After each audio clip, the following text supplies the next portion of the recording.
2021년 5월 26일 희대일 청소년부 아침 묵상하도록 하겠습니다. 오늘 하나님이 주신 말씀은 출애굽기 22장 1절부터 15절까지의 말씀입니다. 그 중에 1절 말씀만 읽도록 하겠습니다. 어떤 사람이 소나 양을 훔쳐서 잡거나 팔면 소 한 마리에 소 5마리, 양 한 마리, 양 4마리로 갚아야 한다.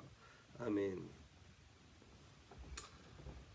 오늘 본문은 하나님께서 이제 이스라엘 백성들의 삶 속에서 일어나는 인간이기 때문에 욕심으로 또 필요에 따라 자신의 그 이익을 추구하기 위해서 도둑질하는 그런 사람들을 향해서 어떤 벌을 내려야 하는지, 어떤 처벌을 해야 하는지 말씀하고 있습니다. 그런데 이 말씀을 보면 계속해서 우리가 갚아주어야 한다라고 하는 그런 말씀이 있죠.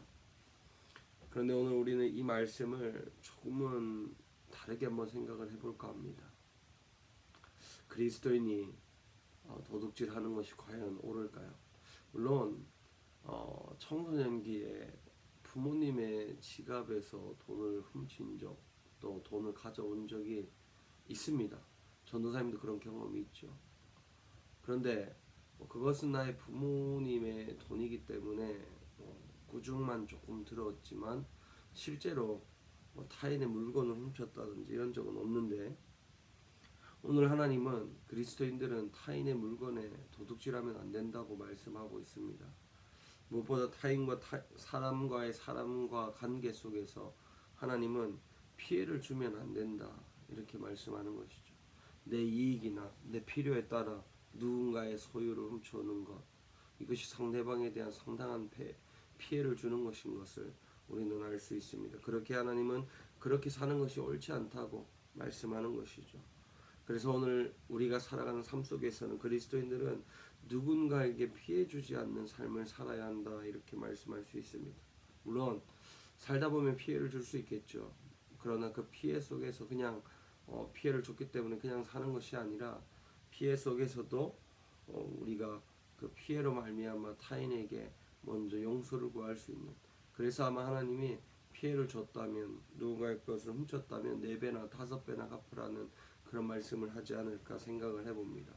사랑하는 우리 청소년부 여러분, 오늘 하루를 살아가면서 누군가에게 상처 주고 피해 주는 일이 있다면 그것을 우리는 4배 5배 갚아야 하는 의무가 있습니다.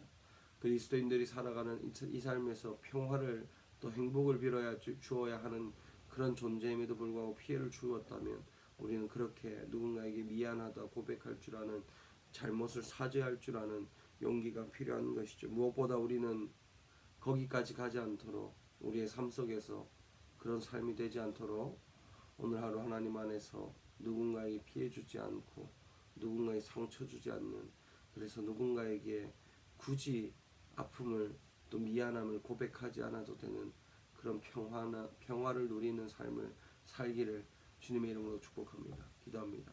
하나님 감사합니다. 오늘 말씀처럼 누군가에 피해 주지도 않고 누군가에게 상처 주지 않는 우리가 되게 하여 주옵소서. 우리가 있는 그곳이 평화의 땅이 되게 하여 주옵소서. 예수님의 이름으로 기도드립니다. 아멘. 오늘 하루 주님 안에서 평화를 누리고 평화를 비는 그런 우리 모두가 되기를 바랍니다.